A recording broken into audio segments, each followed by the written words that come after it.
rester le même. Quelque chose va se passer. Est-ce que vous comprenez ça? Le message, c'est le grand bulldozer.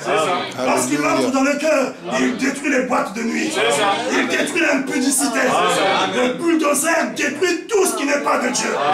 Reçois seulement la parole et tu verras. Tu diras, oh, mais avant j'étais ceci, mais je ne le suis plus.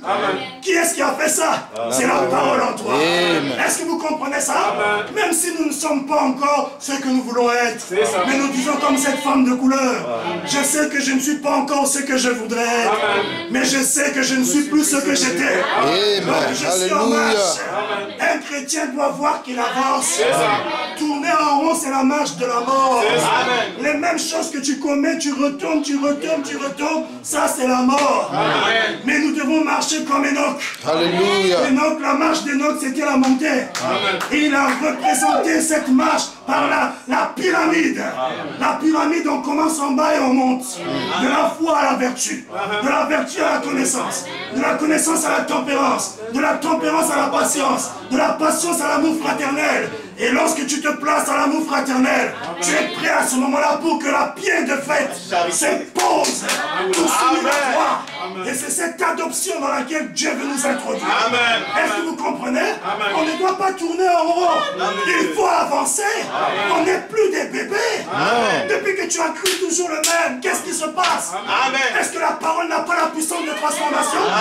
Est-ce que tu vas dire que Dieu a menti? Non. Dieu n'a pas menti. Ce message... Oh, excusez-moi, je crie fort. Ce message a fait ses preuves dans la vie de Frère Branham et dans la vie de ceux qui ont reçu le message. On ne doit pas avoir de vie double, où je suis chrétien ou je ne le suis pas, où je suis païen totalement ou je ne le suis pas. Je ne veux pas des croyants à demi, des chrétiens à moitié. Ou tu es chrétien ou tu ne l'es pas. Mais si tu es tiède, il te vomira. Le tiède, c'est le froid et le chaud. Je ne veux pas ça. Dieu veut qu'on soit chaud pour lui. Ou bien on est froid, mais pas froid et chaud au même moment. Ça, il va vomir. Sors de la vie mauvaise. Sors des raisonnements. Jésus t'appelle. La voix de Dieu qui parcourait Éden, l'Éden avait pour but d'appeler Adam. Et cette même voix t'appelle. Est-ce que vous comprenez ça? La première étape, c'était l'appel. La voix de Dieu a parcouru l'Éden. Adam, Adam, où es-tu? C'était l'appel d'Adam qui devait le justifier. Car la justification, c'est quand vous acceptez l'appel de Dieu. Et Dieu vous appelle par sa parole. Est-ce que vous comprenez? Quand sa parole parle et que tu sais qu'il t'a parlé, n'endurcis pas ton cœur. Tu ne sais pas ce que l'avenir te réserve. Nous sommes en train de parler ici, mais dans 5 minutes, je ne sais pas ce qui va m'arriver. Vivez en étant prêts. En sachant que d'un moment à l'autre, quelque chose peut arriver. Est-ce que vous comprenez? Ne remettez pas à demain ce que vous pouvez faire aujourd'hui. Ah, la copine là que tu as, arrête ça. N'attends pas demain. Si tu t'entêtes, Dieu va faire qu'il te donne le sida. Frère Branham déclare, même sur un lit d'hôpital, Dieu vous aura.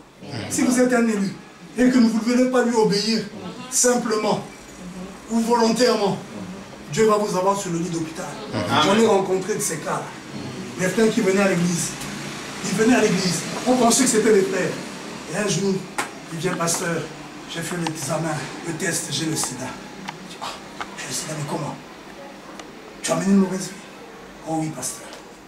Et quand tu lui poses des questions, tu te rends compte tout le temps qu'il venait, il était dans une mauvaise vie. Mais il venait écouter la parole. Il disait Amen. Il disait oh Alléluia. Mais pourtant avec la mauvaise vie. Amen. Il y a un temps où Dieu parle. Amen. Et ça c'est la grâce. Mais quand on dépasse la ligne de démarcation, alors là on est prêt pour le jugement. Quand Dieu parle, c'est sa grâce pour toi. On reçoit sa grâce. Amen. N'attends pas que Dieu te juge, frère. Il ne faut pas jouer avec Dieu. Dieu sait où toucher pour t'avoir. Quand on pense, non, depuis que je fais ma vie, Dieu ne fait rien. Ah bon? Mais c'est la patience de Dieu avec toi. Mais un jour, quand il va agir, il ne va pas reculer. Amen. Tu vas crier, papa, maman, mais personne ne va répondre. Seigneur, personne ne répondra. Pendant que tu entends sa voix, n'endurcis pas ton cœur. Amen. L'appel de Dieu. Adam, Adam, où es-tu? La voix de Dieu a parcouru l'Éden. Au lieu que ça soit Adam qui aille vers Dieu, pour lui dire, Seigneur, j'ai péché. Mais quand il a entendu la voix de Dieu, il s'est mis à fuir. Voilà l'attitude de l'homme. Et c'est malheureux ça. Mais la première étape, c'était l'appel de Dieu. Et la deuxième étape, c'était laquelle? Dieu a pris un agneau. Et il a sacrifié l'agneau. Il a versé le sang. Dieu, ce n'est pas l'homme qui a pris l'agneau. C'est Dieu qui a sacrifié un agneau. Il en a versé le sang. La première étape, c'était Dieu qui a appelé l'homme. Rappelez-vous que la grâce, c'est ce que Dieu fait lui-même. Amen. Et ce n'est pas l'homme qui avait appelé Dieu, mais Dieu avait appelé l'homme. La deuxième étape, Dieu a pris un agneau. Il a versé le sang. C'était quoi? Le sang de l'expiation. C'était pour la sanctification. Est-ce que vous comprenez? Car sans le sang, tu ne peux pas être sanctifié. Est-ce que vous comprenez? La sanctification, c'est par le sang de Jésus-Christ. Même la justification est représentée par l'eau. La sanctification, c'est par le sang. Donc cette étape-là, c'était Dieu qui a tué l'agneau. Et il a versé son sang pour sanctifier l'homme. Et la troisième étape, qu'est-ce que Dieu a fait? Genèse 3, 21. L'Éternel Dieu fit à Adam et à sa femme des animaux de peau. Dieu a pris la peau de l'agneau qu'il avait sacrifié. Il a dépouillé l'agneau de cette peau-là. Et il en a fait des habits. La Bible déclare, l'Éternel Dieu fit à Adam. Ce n'est pas Adam qui s'est fait cet habit de peau d'agneau, mais c'est toujours Dieu lui-même. La grâce, c'est ce que Dieu fait lui-même. Il a fait avec cette peau d'agneau un habit de peau à Adam et à sa femme. Mais il ne s'arrête pas là. Il ne fait pas seulement l'habit. Mais il ne leur a pas dit, bon, prenez, habillez-vous, non. Et il les en revêtit. Dieu lui-même a pris la peau, il a habillé l'homme. Oh, est-ce que vous ne voyez pas la grâce? Amen. Dans ces trois étapes, ça c'est quelle étape? C'est le baptême du Saint-Esprit. La robe de l'âme, c'est le Saint-Esprit. Est-ce que vous comprenez? Amen. Vous avez là la justification, la sanctification, le baptême du Saint-Esprit. Les trois étapes de la grâce, c'est ce que Dieu fait lui-même. Est-ce que vous comprenez? Amen. Et nous allons entrer plus profondément dans ces trois étapes en rapport avec l'alliance de grâce d'Abraham. Et je prie que si tu n'es pas dans cette grâce-là, que Dieu te fasse grâce. Amen. Moi, je crois que si nous en parlons, vous devez savoir, chaque fois que le pasteur parle d'une chose, c'est que Dieu veut t'introduire dans cette chose. Amen. Amen. Ne crois pas que quand le pasteur Josué se lève et qu'il apporte un sujet que c'est le hasard. Je crois qu'un véritable Éphésiens 4 est conduit par l'Esprit de Dieu. Amen. Est-ce que vous comprenez? Et si Dieu a voulu que nous venions apporter ce sujet, c'est qu'il y a quelque chose qu'il prépare pour toi. C'est ça. Mais la grâce n'est grâce que pour celui qui l'accepte et la reçoit comme grâce. Amen. Est-ce que vous comprenez? Est-ce que c'est clair? Amen. Les trois étapes de la grâce, la justification, la sanctification, le baptême du Saint-Esprit, vous introduisent en Christ. Est-ce que c'est clair? Amen. Que Dieu vous bénisse. Alléluia. Amen. Merci, pasteur. Non, très bien. Amen. Amen. Amen. Ah, n'est-ce pas merveilleux? Amen. Ah, est-ce que vous pouvez voir quelle continuité dans l'esprit? Amen. Amen. Donnez-moi l'acclamation, Seigneur. Oh, quand j'allais sauter et tout ça, j'ai dit, ah, mais quand vous voyez que quelqu'un qui vient de plus de 5000 km revenir reprendre des choses quasiment mot à mot, c'est que l'esprit ne fait pas des choses comme ça. On ne fait pas assurer avec les pasteurs pour se concerter, pour dire, voilà, voilà, non, non, non. Je suis allé juste les prendre et les ramener ici. Et voilà que lui-même témoigne que ce message, quand il a prêché ça, quelqu'un a eu la vision là-bas qui a dit, ce message, tu iras prêcher ça en Afrique du Nord. Amen. Alors qu'aujourd'hui ici, c'est quasiment les résumés ou la continuité des mêmes choses que nous sommes en train d'entendre. Et je crois que ça, c'est un message de témoignage. La Bible dit, accepter une chose sur la déportation de 2 ou de 3 témoins. Amen. Si le Seigneur a dû prendre quelqu'un, payer l'avion, venir ici, pour faire entendre les mêmes choses, ce n'est pas un hasard. C'est que l'Esprit insiste là-dessus. Amen. 2 personnes ne peuvent pas marcher ensemble s'ils ne sont pas convenus, s'ils ne sont pas dans la même alliance. Et c'est là nous avons une part de responsabilité.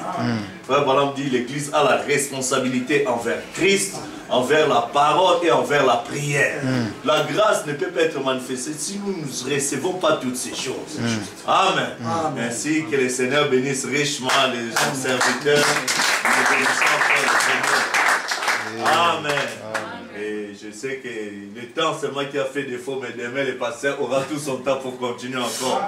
Est-ce que ça nous a bénis? Amen. Moi personnellement, je suis vraiment richement béni. Amen. Et je vous dis déjà demain, soyez de bonne heure. Comme ça, vous n'allez pas manger des miettes. Mais venez recevoir le pain dans sa totalité. Amen. Amen. Soyons de bonne heure pour que le pasteur prenne tout son temps. Amen. Amen. Nous allons prier le Seigneur, chanter, et puis nous allons chanter. Grâce étonnante auquel nous sommes. Amen. Amen. Sauva malheureux.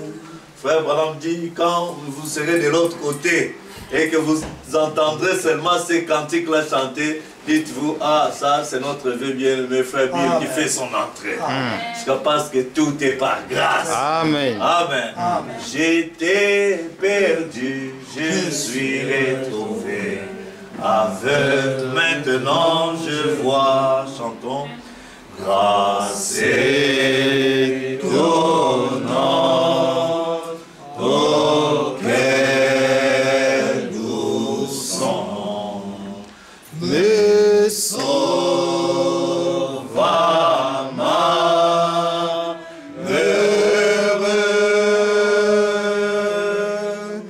J'étais perdu, je suis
Seigneur, chacun de nous en remerciant Dieu pour ce message de grâce qu'il vient nous apporter. Lèvons nos voix chacun de nous. Merci Père pour tes bienfaits, Seigneur de gloire.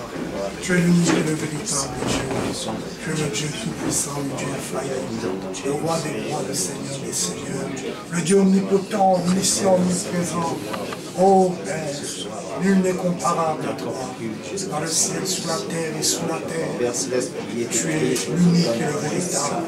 Celui qui mérite d'être adoré, d'être loué, d'être glorifié. Le seul adorable, Père. Nous venons ce soir. Je te remercie pour ta grâce. Oh, si ce n'était ta grâce, nous ne serions même pas la paix. Peut-être que je serais déjà mort, Seigneur. Mais ta grâce m'a attiré vers toi, à croire le message du temps de la fin. Oh Père, je te remercie. Et ce privilège que j'ai reçu d'avoir cru ta parole.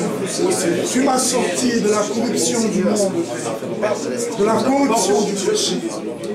Tu m'as lavé par ton sang. Tu m'as accordé ta parole. Laisse-moi vivre tout ça.